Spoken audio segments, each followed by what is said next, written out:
Right, my name is Nicola Lazzari, and I'd like to just say a few things basically about human rights because, well, we're here in this great forum. We've done an awesome day today speaking with everyone and having all these experts, panelists, speakers, and also the young people and older people and the people in the public who are engaged and trying to work around the issues to see the future we're going to.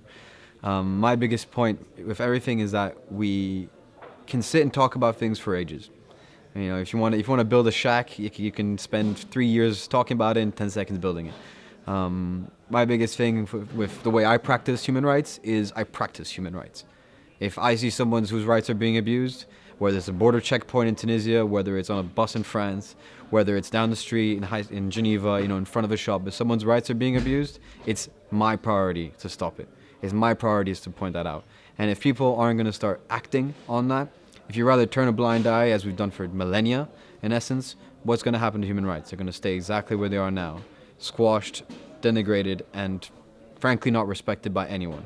Know your rights, know the rights of other people, and as much as you want them to be respected in yourself, make them respected in others. Be the change you want to see in the world. I've been reading a series of books on the matter about the geospatial politics of outer space.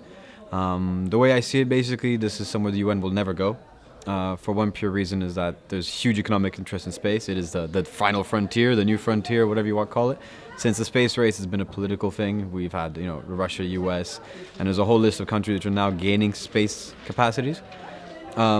It's notable to say that of all these countries, the United States of America has predominance in space. They run their GPS system, which is a military application. We use our cars, sat-navs, our phones all run on the same actual system, which is a problem in terms of geopolitics, in terms of strategy. If potentially the US wanted to, it could shut down all of Europe's GPS positioning systems, same as China, Russia, and all the rest. That's why these countries are actually developing, and the European Union is one of the countries which are developing a new positioning system. Organizations like ITU, the Internet Technologies Union, is working around frameworks for people to cooperate between space agencies. The issue, of course, is that this is a highly political matter, a highly expensive matter.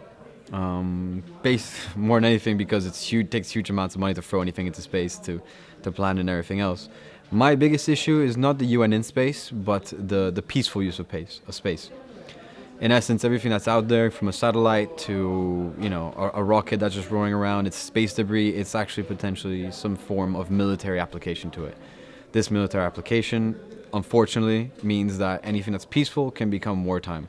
And if we start fighting each other in another dimension, i.e. space, the only real reason we should start fighting is with nuclear weapons, because that's the only thing that's going to solve it.